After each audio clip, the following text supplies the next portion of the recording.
আজি চাওঁতে চাওঁতে 4টা বছৰ পাৰ হৈ গ'ল। 1 লাখ চৰকাৰী চাকৰিৰ পৰিৱৰ্তে আজি পৰ্যন্ত আমি 1,20,840 গৰাকী যুৱক যুৱতী নিযুক্তি দিবলৈ সক্ষম হৈছো।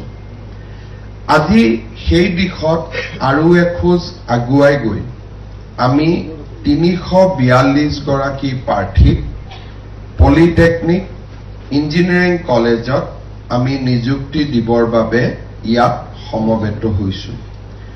আজি নিযুক্তি প্ৰদান অনুষ্ঠানৰ পিছত চৰকাৰী চাকৰি লাভ কৰা যুৱক যুৱতীৰ সংখ্যা 1,21,182 লৈ বৃদ্ধি হ'ব।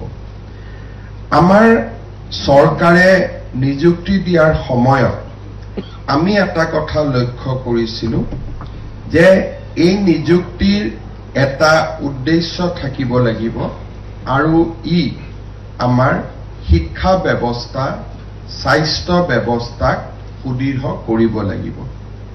সেয়েহে আমাৰ চৰকাৰে গুৰুত্ব আৰোপ কৰিছিলে যে আমাৰ জেনেৰেল কলেজসমূহক হওক, ইঞ্জিনিয়াৰিং কলেজ হওক, পলিটেকনিক হওক বা মেডিকেল কলেজত হওক, আমি ইয়াতে বা এই গোটেই শিক্ষানুষ্ঠানবিলাকত আমি বিশেষকৈ অধ্যাপক অধ্যাপিকা পদসমূহ পূৰণ কৰাৰ ক্ষেত্ৰত আমি অগ্ৰাধিকাৰ দিম।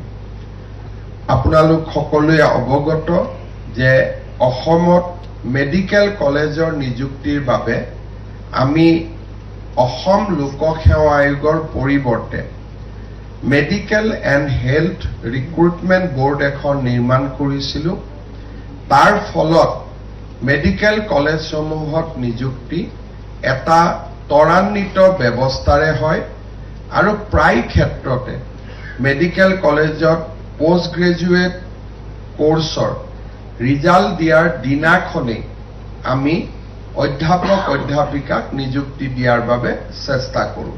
কাৰণ আমি অনুভৱ কৰোঁ যে এনেকুৱা ধৰণৰ শিক্ষানুষ্ঠানসমূহত খালী পদ থকাটোৱে বিভিন্নজনক ক্ষতি কৰে, বিশেষকৈ ছাত্ৰ সমাজক বিস্তৰভাৱে ক্ষতি কৰে। কলেজৰ নিযুক্তিৰ প্ৰক্ৰিয়াটো বহু পৰিমাণে কলেজৰ গভৰ্নিং বডিৰ ওপৰত নিৰ্ভৰশীল আৰু আমাৰ ৰাজ্য চৰকাৰে দায়িত্ব লোৱাৰ পিছত কেইবা হাজাৰো আমি মহাবিদ্যালয়সমূহত অধ্যাপক অধ্যাপিকাক নিযুক্তি দিবলৈ সক্ষম হৈছো।